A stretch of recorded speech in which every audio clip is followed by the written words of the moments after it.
Episode 12 to 1971, Inside the Pentagon Papers. I never set out to be a traitor.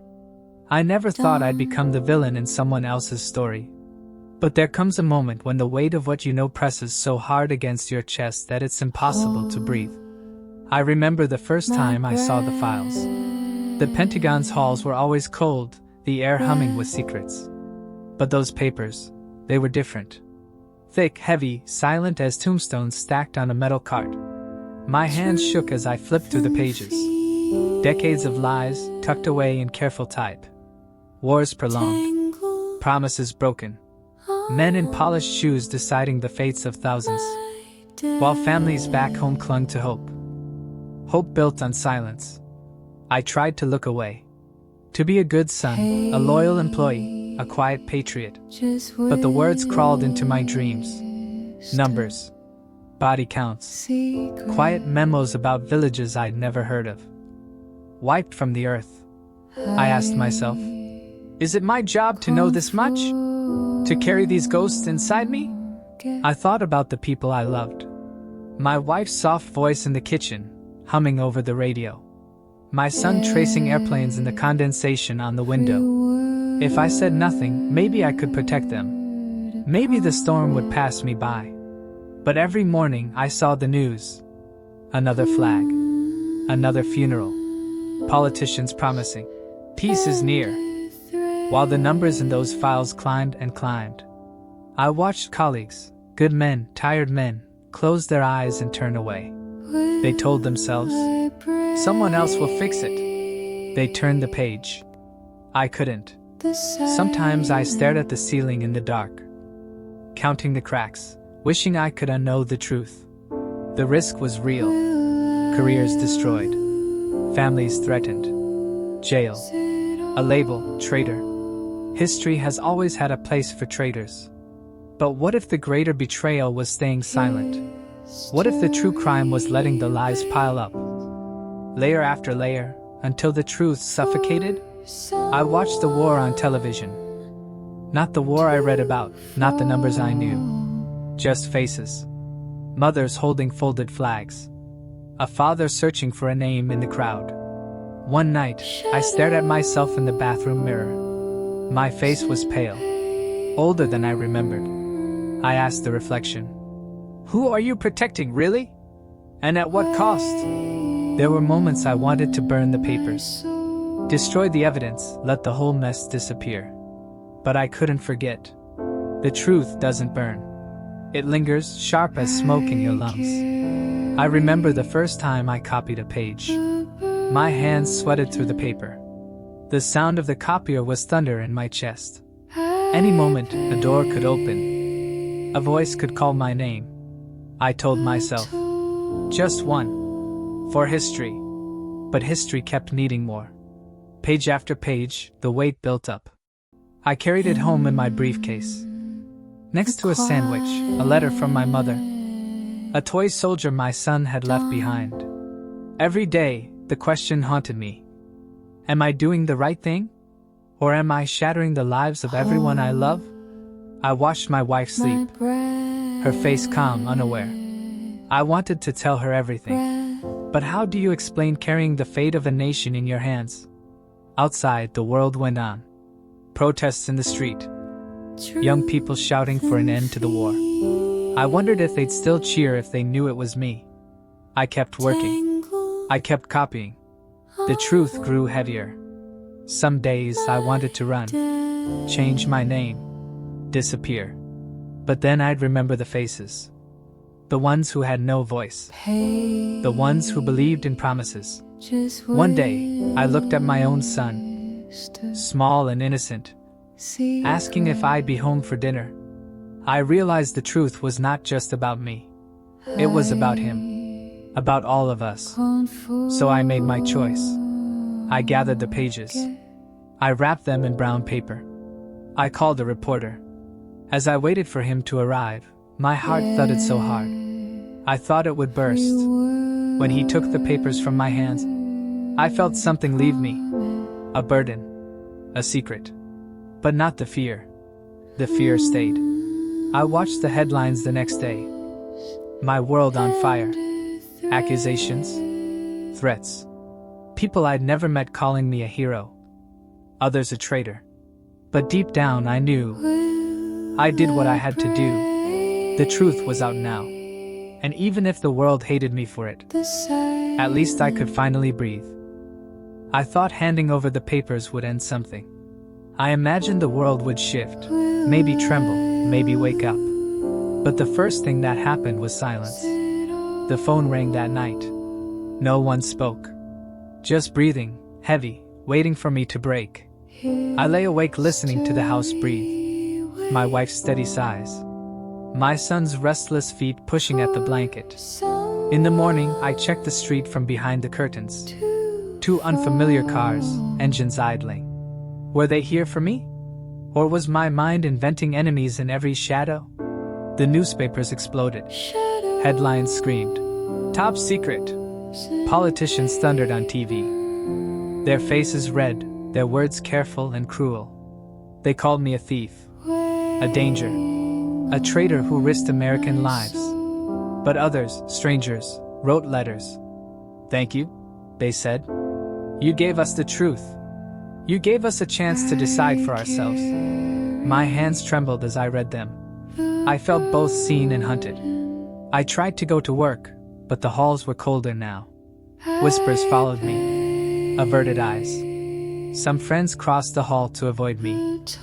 Others offered tight-lipped nods, sympathy written in the lines of their faces.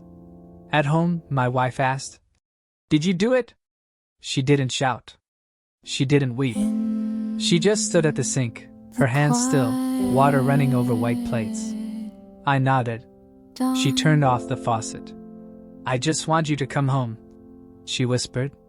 "Promise you'll come home." I wanted to promise, but I didn't know if I could. That night I locked every door. I sat in the living room, surrounded by the things that made up my life. Family photos, an old record player, my son's schoolbooks. I tried to find peace in the ordinary, but nothing felt ordinary anymore. A knock at the door sent a jolt through me. I opened it to find a neighbor with a casserole. She didn't meet my eyes. She just handed it over, mumbled something about hard times, and vanished down the steps. Even kindness felt heavy now. Every gesture, a reminder of how far I'd gone from normal. The government moved quickly. Lawsuits, threats of jail. I watched my own name crawl across the bottom of the TV screen. My son came home from school with questions. He asked if I was a bad man, if the police would take me away. I hugged him tight. I told him, telling the truth is never wrong. Sometimes it's just hard. He nodded, but I could see the confusion, the hurt, the fear. I worried about the people who'd helped me, the ones who printed the pages, the reporters, the friends who turned a blind eye. Had I doomed them too? Would they pay for my choices? The days blurred together, one interview after another. The reporters always asked the same thing. Why did you do it? How did it feel? I wanted to say, terrifying. I wanted to say, it felt like the world was breaking open. But mostly, it felt like loneliness. No matter how many times I told the story, the guilt stayed. Not for revealing the truth, but for breaking the trust of people who once called me friend. I replayed every moment in my mind. The late nights at the copier, the careful lies to my family, the weight of each page as I slipped it into my briefcase. Sometimes I regretted it all. Other times I felt proud. I was both hero and criminal, sinner and saint. My wife tried to keep the house together. She turned away reporters. She smiled at neighbors. But at night, I could feel her worry pressing in from every corner. We talked less. We slept apart. The truth had come between us. A chasm I wasn't sure we could cross. The government called me to testify. Men in suits, eyes sharp as razors, asked question after question, each word a trap. They wanted me to apologize, to admit I was wrong. But I couldn't lie, not anymore. Not after everything. I told them, I did what I believed was right. I did it for my country. I did it for the truth. Their faces were blank. They heard nothing. When I left the courthouse, cameras flashed. Microphones shoved into my face. Reporters shouting my name. I felt exposed, like every secret was written across my skin. But underneath it all, a strange calm settled in me. I had survived the worst. My world had burned. But I was still standing. At night, I looked at the sky. Wide, empty, full of possibility. I wondered what my son would remember. Would he hate me for what I'd done? Would he understand? I didn't have answers. But I knew this. The truth was out now. And there was no turning back. The days after the testimony felt unreal. It was as if I were watching someone else's life from a distance. A man whose every decision was dissected, whose motives were questioned by strangers and friends alike. There were threats, of course. Anonymous letters. Phone calls in the middle of the night, voices heavy with rage or disappointment. Some people called me a hero, others a traitor deserving of punishment. My wife's family stopped coming by. Neighbors glanced away when we met on the sidewalk. Even at the grocery store, I could feel eyes following me, measuring me.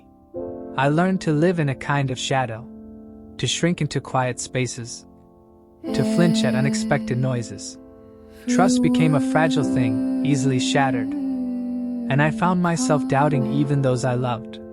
One afternoon, I sat alone in the park, watching the world go on without me. Children laughed on the swings.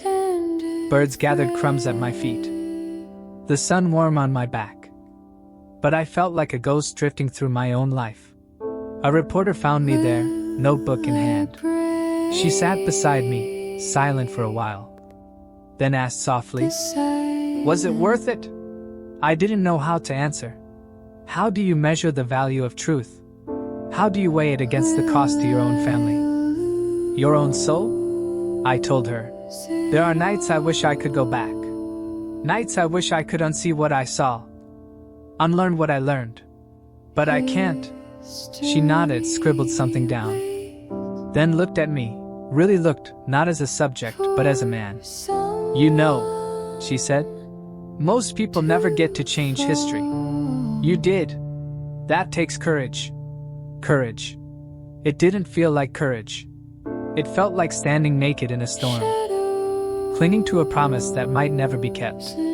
I remembered the first page I copied. How my hands had trembled. How I'd almost turned back.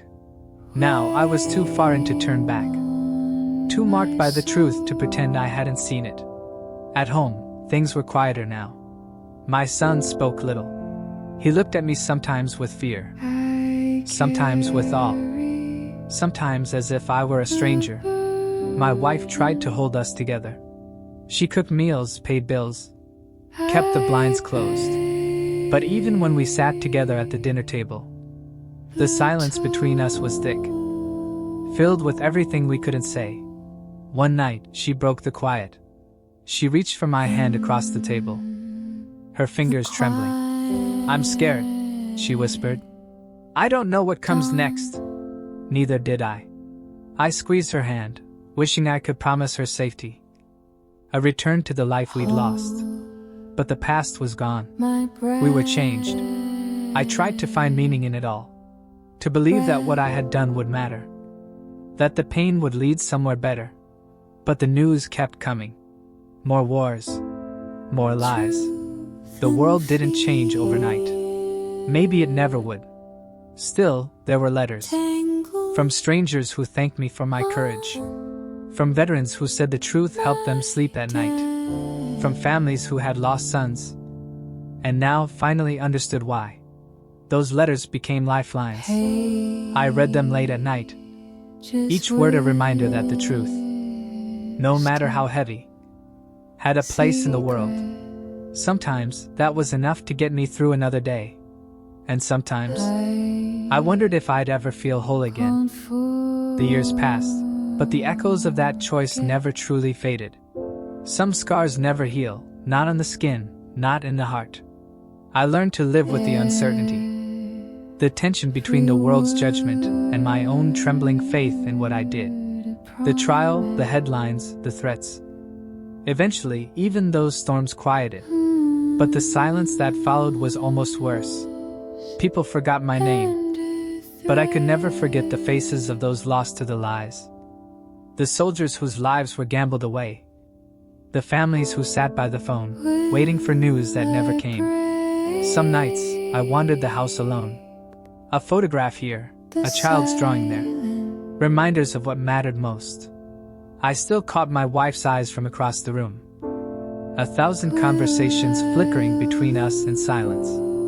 Sometimes she smiled. Sometimes she turned away. My son grew older, asking deeper questions about right and wrong, about loyalty and betrayal, about why I did what I did. I tried to answer with honesty, even when the truth stung. I told him I didn't have all the answers, that sometimes the world makes us choose between what is easy and what is right. He listened. He grew. I saw in him a kind of forgiveness I was still learning to give myself. There were days I regretted everything. Days I would have given anything to return to a life of quiet. To be just another nameless face in a crowd. To watch my son play in the yard without fear. To sleep beside my wife without the cold distance of sacrifice. But there were also days when the truth felt like light breaking through heavy clouds.